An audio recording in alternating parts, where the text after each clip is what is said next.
Hello students, chapter 2 का ये last topic है आवेशित बुलबुले का संतुलन। आवेशित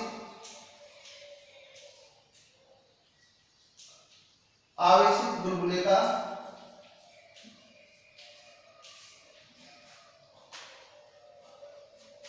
साबुन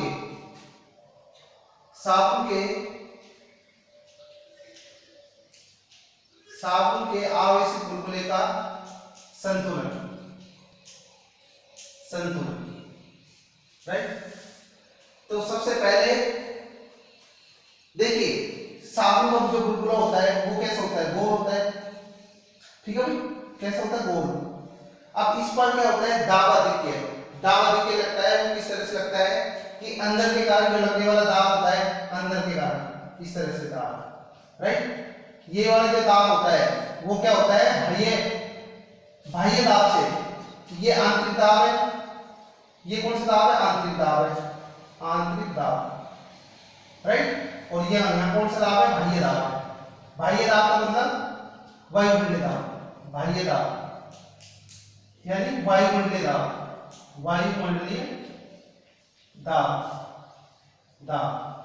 ठीक है। वायुमंडलीय दाब इस तरह से लगता है। ठीक है, इस तरह से। राइट। तो यहां पर एक कंडीशन है कि दाब आधिक्य का अर्थ क्या होता है? दाब में अंतर। दाब आधिक्य का अर्थ है दाब में अंतर। अब दाब में जो अंतर होगा वो किस तरह से होता है कि यानी आंतरिक दाब है और बाह्य दाब में जो अंतर है, यानी क्या होगा? यहां पर आंतरिक दाब क्या होगा? अधिक होगा। आंतरिक दाब अधिक है। किससे? बाह्य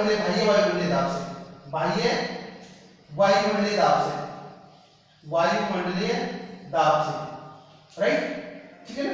एक कंडीशन है कि इंटरनल दाब है, यानी इसको इंटरनल दाब बोल सकते हैं, पी इंटरनल। और ये कौन सा है? P atmosphere. पी इन क्या है? ज्यादा है इंटरनल। किससे? पी एटमॉस्फेयर दाब से। राइट। तो उसको क्या बोलेंगे? दाब आधिक्य। राइट। अब ये जो दाब आधिक्य होता है इसको किस तरह से लिखते हैं? P excess. ठीक है। ये दाब आधिक्य है, किसके द्वारा संतुलित होता है? ये दाब आधिक्य प्रस्थनांक के द्वारा संतुलित होता है। अब प्रस्थनांक क्या लगता है? साबुन के बुलबुले पर कैपिटल T। कितना लगता है? कैपिटल T है। और उसकी त्रिज्या कितनी है? R है, स्मॉल r है। ठीक है। तो दाब आधिक्य क्या होगा? इस पर लगने वाला जो दाब आधिक्य होता है साबुन के बुलबुले पर कितना होता है? 2T/R। ठीक है, 2T/R। यहाँ पे 2 क्या है? क्योंकि साबुन के बुलबुले में 2 लेयर्स होती है, 2 परतें होती है, आंतरिक परत और बाह्य परत। इस कारण यहाँ पर ट्वाइस आया है। और ये जो होता है 2T/R, ये किसके कारण होता है? ये वायु के बुलबुले के कारण है। देखो, 2 तरह के बुलबुले होते हैं। वायु के बुलबुले पर दाब, वायु के बुलबुले पर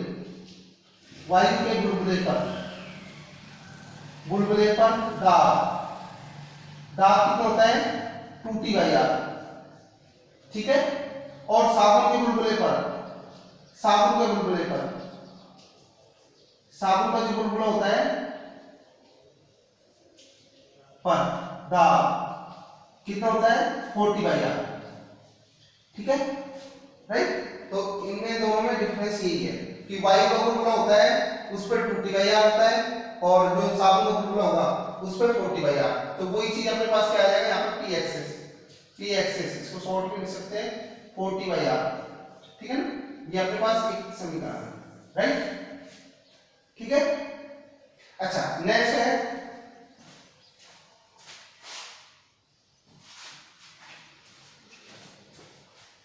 राइट। अब देखिए, अपने पास ये आ गया। इसके पश्चात यदि इस साबुन के बुलबुले को आवेशित किया जाए यानी उसका पृष्ठ आवेश घनत्व कितना हो, सिग्मा हो, तो उस कंडीशन में क्या होगा, ठीक है। यदि साबुन के बुलबुले को आवेशित किया जाए, राइट, इस तरह से आवेशित किया जाए, ठीक है, तो यानी पृष्ठ आवेश घनत्व क्या होगा, यहाँ पर पृष्ठ आवेश घनत्व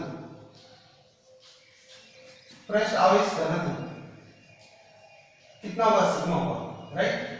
तो इस सिग्मा के कारण ये आपका साबुन का बुलबुला है, साबुन का बुलबुला,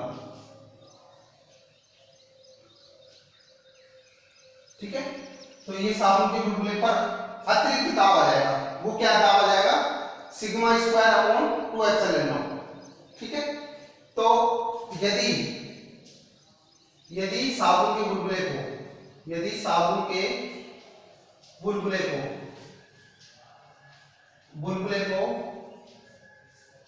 को सिग्मा पृष्ठ आवेश घनत्व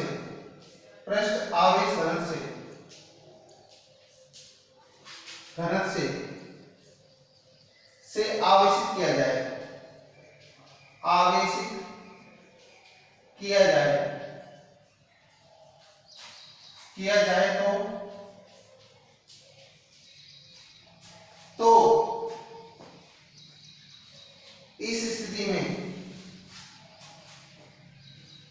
तो इस स्थिति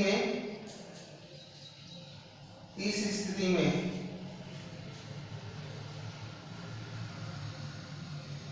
आवेशित बुलबुले पर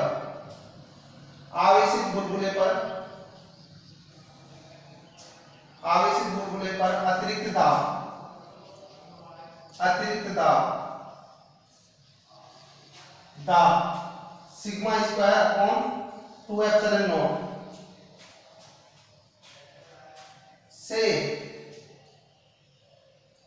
अतिरिक्त दाब का मतलब यहाँ दाब अधिक है, इसको अतिरिक्त दाब को यहाँ पे दाब अधिक भी लिख सकते हैं, दाब अधिक सिग्मा स्क्वायर से अधिक हो जाता है, ठीक है। तो क्या होगा, इसलिए P excess plus sigma square upon 2 epsilon nought equal to कितना हो जाएगा, 40/r, राइट, इस तरह से। यानी अगर इस पे क्या हो जाए, सिग्मा इसको आवेशित कर दिया जाए साबुन के बुलबुले को, इससे पृष्ठ आवेश घनत्व सिग्मा से, ठीक है। तो उस केस में यहाँ पर अतिरिक्त दाब ये हो जाएगा इसमें, राइट, ठीक है, इसमें ऐड हो जाएगा अतिरिक्त दाब। अब देखिए इसी प्रकार यदि आवेशित करते तो इसका आकार बढ़ने लगेगा, आवेशित बुलबुले का क्या होगा, आकार बढ़ने लगेगा। तो एक ऐसी कंडीशन आएगी जिसके कारण क्या है, बुलबुला फूट सकता है, यानी बुलबुला फट सकता है, ठीक है। इसी प्रकार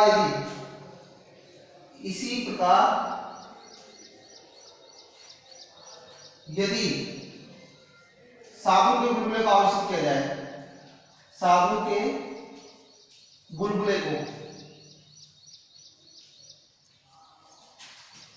आवेशित किया जाए तो साबुन के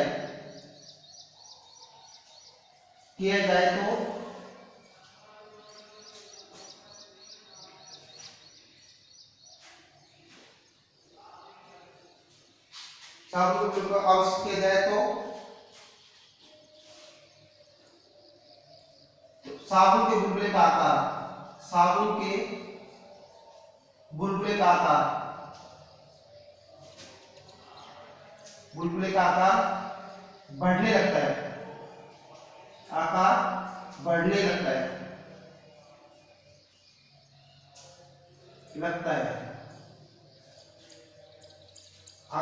लगता है एवं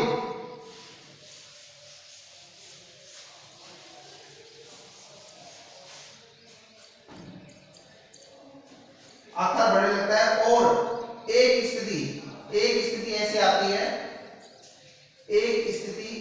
आती है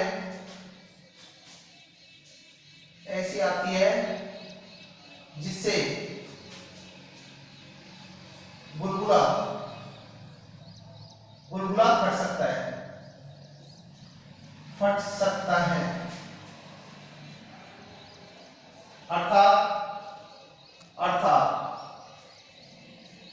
अर्थात संतुलन की स्थिति में, संतुलन की स्थिति में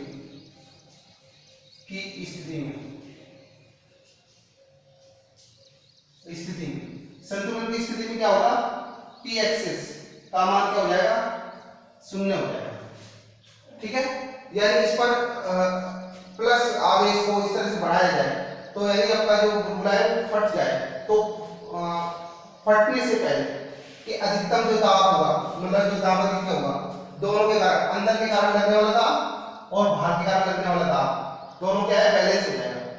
तो बैलेंस हो जाएगा ताकि आपका बुलबुला भी मतलब फटने से पहले, मतलब एक ऐसी कंडीशन हो ताकि बुलबुला फटे ना। तो उस कंडीशन में क्या होगा, पी एक्सिस का मान क्या होगा, 0 होगा। तो ये यहाँ पे क्या रखेंगे अपन, पी एक्सिस का मान 0 रखेंगे। ठीक है, तो पी एक्सिस का मान 0 रखेंगे तो कितना आएगा यहाँ से, तो यहाँ पे 0, ठीक है, plus sigma square upon 2 epsilon naught बराबर कितने जगह 40/r। ठीक है, तो यहाँ से हम आर की वैल्यू निकाल सकते हैं, राइट। तो देखिए आर की वैल्यू किस तरह से कैलकुलेट करेंगे,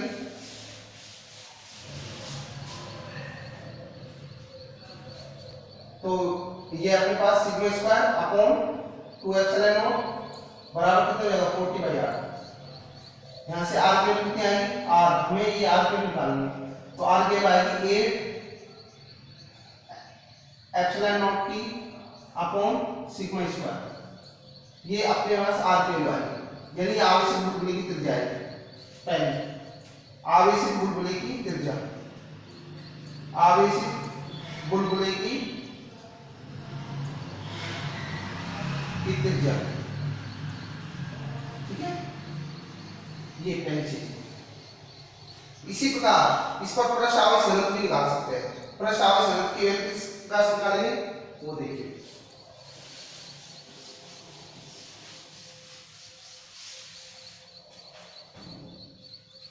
पृष्ठ आवेश घनत्व, ये आपका फर्स्ट पॉइंट है इसमें।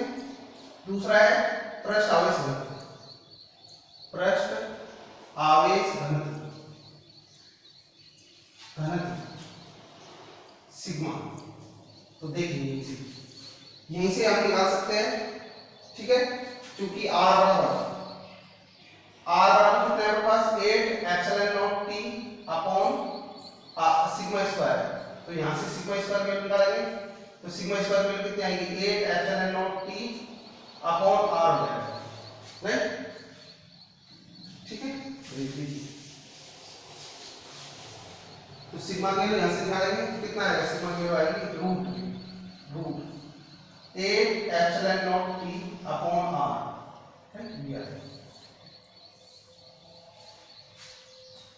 ठीक है। तो यहां सिग्मा है। थर्ड आ गया आपका आवेश, यानी साबुन के बुलबुले पर आवेश, बुलबुले पर आवेश, बुलबुले पर आवेश क्यू किस तरह से निकालेंगे, ठीक है।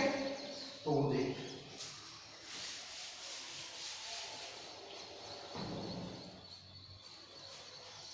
हम जानते हैं सिग्मा इक्वल टू कितना होता है, सिग्मा इक्वल टू होता है अपने पास q/a। अब a क्या है, इसकी त्रिज्या कितनी मानी थी हमने, स्मॉल r मानी थी, राइट। ठीक है, साबुन बुलबुले की त्रिज्या कितनी होगी, स्मॉल r। तो इसका एरिया कितना हो जाएगा, 4πr² हो जाएगा, ठीक है। तो कितना हो जाएगा इसका एरिया, q/4πr², राइट, इस तरह से। तो q की वैल्यू कितनी आ जाएगी, यहां से q की वैल्यू हो जाएगी आपके पास sigma into 4πr², right, sigma upon sigma into 4πr²। अब देखो यहाँ पे सिग्मा की वैल्यू यहाँ पे पुट करते हैं, ये वाली सिग्मा की वैल्यू क्या करते हैं, यहाँ पे पुट करते हैं। पुट करेंगे कितना आएगा,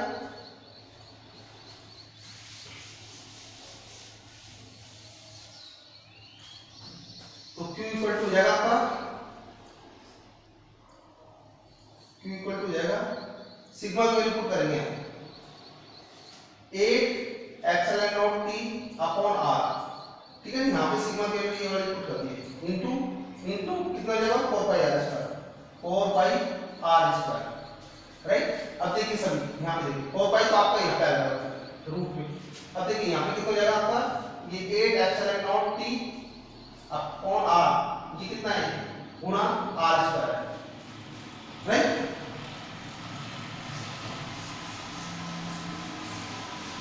इसको सोल्व करते हैं तो इस हमें ये r स्क्वायर को रूट के अंदर लेते हैं, तो रूट के अंदर लेंगे कितना हो जाएगा ये r4 हो जाएगा, कितना हो जाएगा 8 epsilon nought t into r4 हो जाएगा r4, ठीक है, अपॉन r से r कैंसिल हो गया, कितना आ जाएगा आपके पास 4 pi root 8 epsilon nought t into r3 हो जाएगा r3, ये आपके पास क्योंकि है। इस तरह से ये तीन वैल्यू कैलकुलेट करनी है इसमें, साबुन के आवेशित बुलबुले में हमें तीन वैल्यू कैलकुलेट करनी है। पहली वैल्यू अपने पास आई थी r की वैल्यू कितनी आई थी 8 epsilon nought t upon sigma square, पहली वैल्यू। दूसरी आई थी हमारे पास, दूसरी वैल्यू आई थी सिग्मा की वैल्यू, सिग्मा की वैल्यू कितनी देगी root 8 epsilon nought t upon r, ठीक है ना। ये तीसरी वैल्यू आई थी अपने पास आवेश की वैल्यू, तीन चीज निकालेंगे, त्रिज्या पृष्ठ आवेश घनत्व और आवेश। तो आवेश का मान कितना आया था 4 pi root 8 epsilon nought t r3 root में, ठीक है। तो ये तीन चीज वैल्यू कैलकुलेट करनी है। ये आपके चैप्टर का लास्ट टॉपिक था और ये आपका यहाँ चैप्टर का हुआ फिनिश हो गया, ठीक है, फिनिश चैप्टर, राइट, चैप्टर 2। इसके पश्चात हम चैप्टर 3 स्टार्ट करते हैं, राइट। तो चैप्टर 3 का नाम है विद्युत विभव, विद्युत विभव।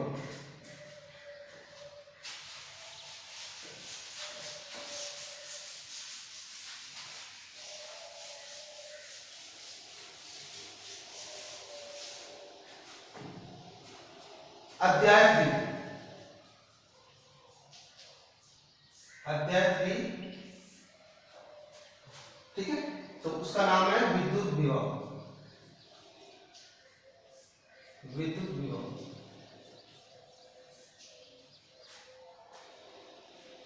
देखिए सबसे पहले इसमें टॉपिक है विभवांतर, विभवांतर पढ़ते हैं, विभवांतर। उसके बाद अपन पढ़ेंगे विभवांतर, उसके पश्चात हम पढ़ेंगे विभव, ठीक है, क्योंकि यहाँ पर विभव है।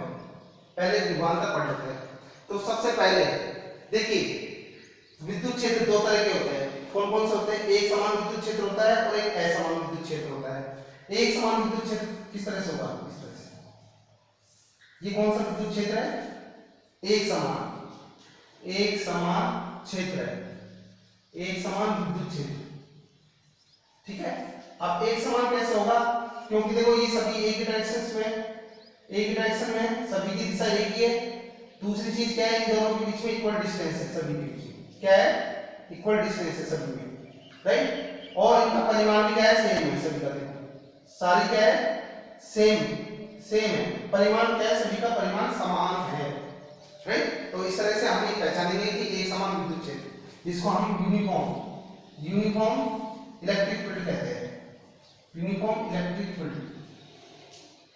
राइट, ठीक है। और एक दूसरा होता है असमान विद्युत क्षेत्र। असमान विद्युत क्षेत्र किस तरह से होता है, जैसे ये आपका इस डायरेक्शन में चलेगा, ये आपका इस डायरेक्शन में चलेगा, ठीक है, ये इसका परिमाण कम है, ये इस डायरेक्शन में चलेगा, ये इस डायरेक्शन में चलेगा, ये इसी में चलेगा। तो यहाँ पर देखिए सभी की क्या है, अलग अलग परिमाण है, दिशा भी अलग अलग है। तो ये जो कहलाएगा वो क्या कहलाएगा, असमान विद्युत क्षेत्र कहलाएगा, असमान विद्युत क्षेत्र, ठीक है, असमान विद्युत क्षेत्र, non uniform electric field, non uniform electric field, right, ये आपका नॉन यूनिफॉर्म इलेक्ट्रिक फील्ड होगा। अच्छा, इसके पश्चात तो देखो सबसे पहले मैं मान लेता हूं यहाँ पर आपका क्या है, एक समान विद्युत क्षेत्र ले लेते हैं सबसे पहले। तो ये दोनों में डिफरेंस था कि एक समान विद्युत क्षेत्र क्या होता है, असमान विद्युत क्षेत्र क्या होता है। ठीक है, क्यों यहाँ पर देखो इनका परिमाण अलग है, इसका परिमाण इतना सा है, इसका परिमाण ज्यादा है, ठीक है, यानी दोनों का परिमाण अलग अलग है और दिशा भी अलग अलग है, तो इस कारण क्या है कि असमान विद्युत क्षेत्र है।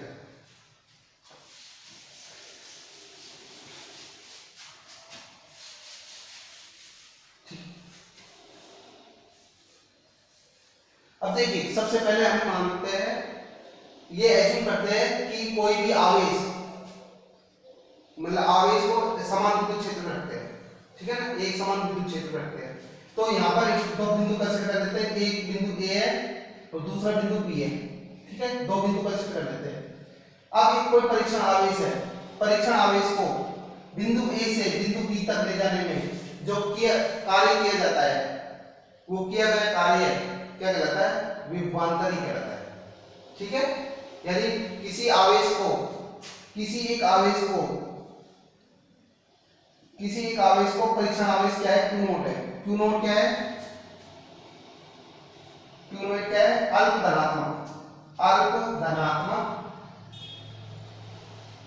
धनात्मक परीक्षण आवेश है, परीक्षण आवेश, यानी इसको हम एक तरह से टेस्टिंग चार्ज बोल सकते हैं, टेस्टिंग चार्ज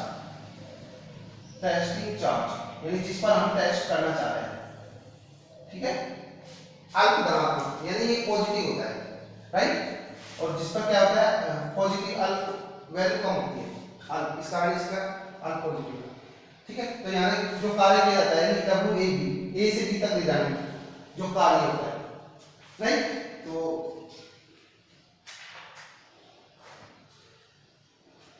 देखिए एकांक धनावेश को, मतलब एकांक आवेश को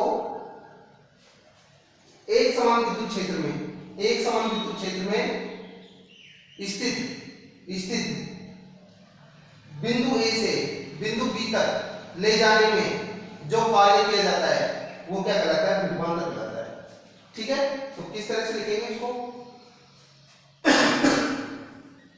एकांक आवेश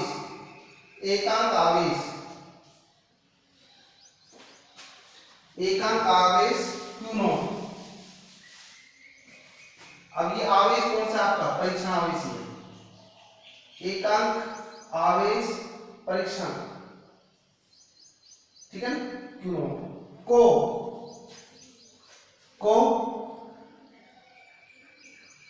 एक समान विद्युत क्षेत्र में, यानी विद्युत क्षेत्र बोल सकते हैं, असमान विद्युत क्षेत्र भी ले सकते हैं, असमान भी ले सकते हैं, को विद्युत क्षेत्र में स्थित बिंदु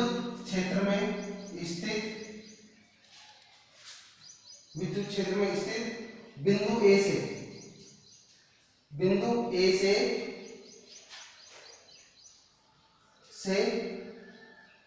विद्युत क्षेत्र में स्थित बिंदु बी तक, विद्युत क्षेत्र में ही स्थित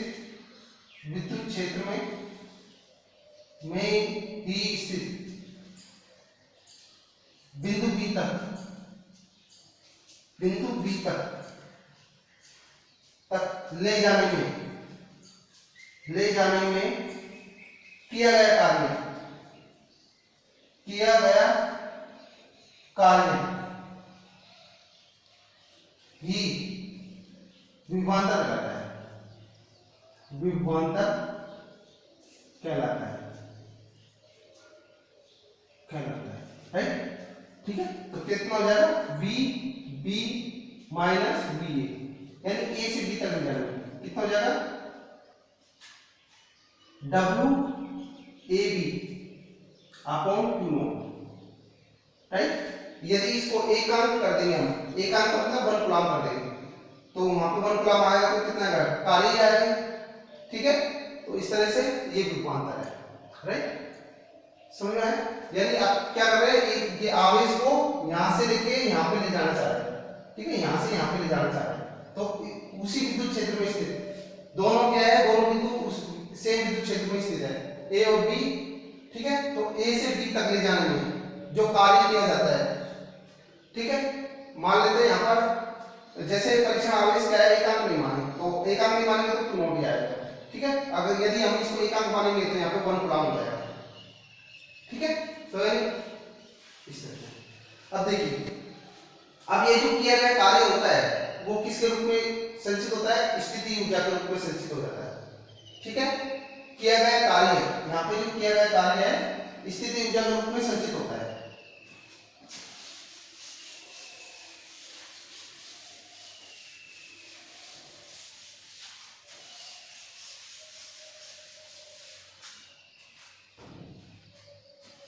यहां पर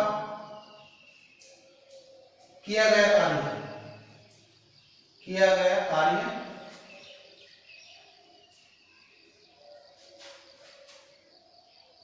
स्थिति ऊर्जा के रूप में, स्थिति ऊर्जा के रूप में, ऊर्जा के रूप में संचित हो जाता है, होता है।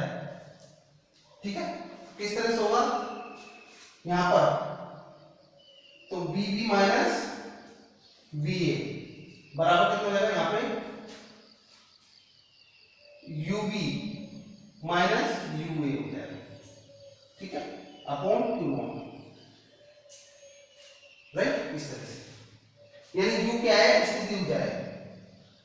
ठीक है, ये अब देखिए, यदि Q0 की वैल्यू क्या है, 1 कूलम हो, 1 कूलम हो, 1 कूलम हो तो कंडीशन में क्या होगा,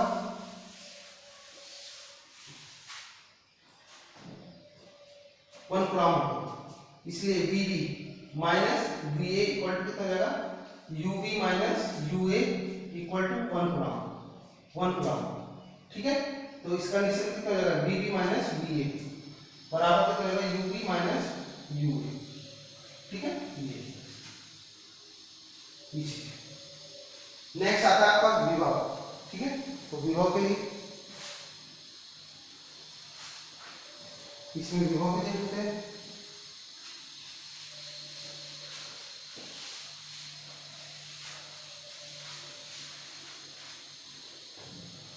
विभव सेकंड नंबर पर आता है विभव।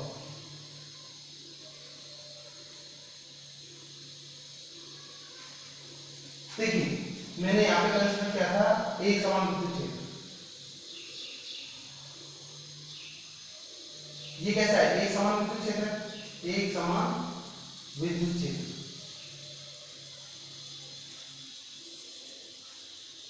राइट, अब देखो यहाँ पर कोई बिंदु स्थित है, इसमें कौन सा बिंदु स्थित है, बिंदु B स्थित है। ठीक है, और यहाँ पर क्या है, बिंदु A स्थित है, वो मान लेते हैं हम अनंत पर मान लेते हैं। कहां पर है बिंदु A, कहां पर है, अनंत पर है, अनंत इनफाइनाइट पर है। राइट, ठीक है, अब देखिए यहाँ पर जो आवेश मान लेते हैं वो एकांक धनावेश मान लेते हैं। क्यों की वैल्यू कितनी है, 1 कूलम है। यहाँ पर एक है कि बिंदु A यहाँ पर स्थित है, अनंत पर स्थित है, और उसका मान कितना है, उसका मान है एकांक धनावेश। यदि हम इस अनंत पर स्थित, यहाँ पर क्या है, इनफाइनाइट पर स्थित है।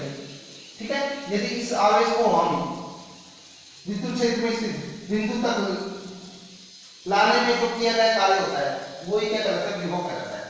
देखो इसकी परिभाषा समझिए। ठीक है, कि एकांक धनावेश को, क्योंकि इसकी वैल्यू कितनी है, एकांक धनावेश। ठीक है, एकांक धनावेश को जो कि अनंत पर स्थित है को विद्युत क्षेत्र में स्थित बिंदु B तक लाने में जो किया गया कार्य होता है वो क्या कहलाता है, विभव कहलाता है। ठीक है, तो क्या हो जाएगा यहाँ पर अनंत पर, तो B कहां पर स्थित है, अनंत पर है, और अनंत पर जो भी विभव मानते हैं या स्थिति ऊर्जा होती है वो क्या मानते हैं, शून्य होती है। स्थिति ऊर्जा क्या होती है, शून्य मान होती है। राइट, यानी बहुत ज्यादा दूर स्थित है। इसका मीनिंग समझो कि बिंदु A कहां पर है, बिंदु A स्थित है, अनंत पर स्थित है, और अनंत पर स्थिति ऊर्जा U का मान क्या होता है, शून्य होता है। ठीक है, इसका मान कितना होता है, शून्य। तो वो देखिए हम यहाँ पे पुट करेंगे, क्या थी अपने पास वैल्यू, अपने पास जो समीकरण थी वो थी VB minus VA equal to कितना था, UB माइनस यू ए, ये था, ठीक है, अपॉन क्यू नॉट। ये था आपके पास फॉर्मूला जो अभी विभवांतर में हमने पढ़ा था, राइट। तो यहाँ पे वैल्यू को करेंगे सबसे पहले, तो जो जो भी वैल्यू है कितना आ जाएगा, अनंत। तो बी बी, तो बिंदु बी पर लेकर आना चाहते हैं और बिंदु बी पर ही विभव, राइट, ये कहां पर स्थित है, अनंत पर स्थित है। तो B U B minus U infrared upon Q की वैल्यू कितनी है, 1 है, 1 गुना, राइट, ठीक है। तो कितना हो जाएगा यहां से, तो B B minus B infinity पे वैल्यू कितनी है, 0 है, बराबर U B minus U infinity का मान कितना था, 0 अपॉन, अभी यहां पर ना एक काम करना, उसको रखो क्यू नॉट ही रखो, ठीक है, बाद में पुट करेंगे क्यू नॉट, राइट। तो देखिए यहां पे वीबी का मान कितना आया, वीबी का मान आया आपके पास वीबी यूबी अपॉन क्यू नॉट, ठीक है, इस तरह से। अब इसको व्यापक रूप में लिखते हैं, व्यापक रूप में, व्यापक रूप में यानी जनरल फॉर्म में, व्यापक रूप में, ठीक है। तो वीबी बी, बिंदु बी है, व्यापक फॉर्म मतलब यहाँ पर अभी ये बिंदु बी पर आया है, बिंदु सी पे भी निकाल सकते हैं, बिंदु डी पर भी निकाल सकते हैं, तो जनरल फॉर्म में, तो जनरल फॉर्म में कितना है, यू अपॉन क्यू नॉट, ठीक है। और यू जो किया गया कार्य होता है तो किसके रूप में संचित होता है, कार्य के, यानी जो स्थिति ऊर्जा है उसको हम W भी लिख सकते हैं, यहाँ पर W अपॉन क्यू नॉट, ठीक है, W अपॉन क्यू नॉट। अब यहाँ पर Q की वैल्यू 1 रख लो, तो क्या आएगा, Q की वैल्यू 1 रखो, 1 ग्राम, तो 1 रखेंगे तो कितना आएगा, जो किया गया कार्य होगा वही विभव कहलाएगा, ठीक है। तो विभव की परिभाषा एक दोबारा देख लीजिए कि एकांक धनावेश को जो कि अनंत पर स्थित है को विद्युत क्षेत्र में स्थित बिंदु बी, विद्युत क्षेत्र में स्थित किसी बिंदु तक लाने में जो किया गया कार्य होता है, किया गया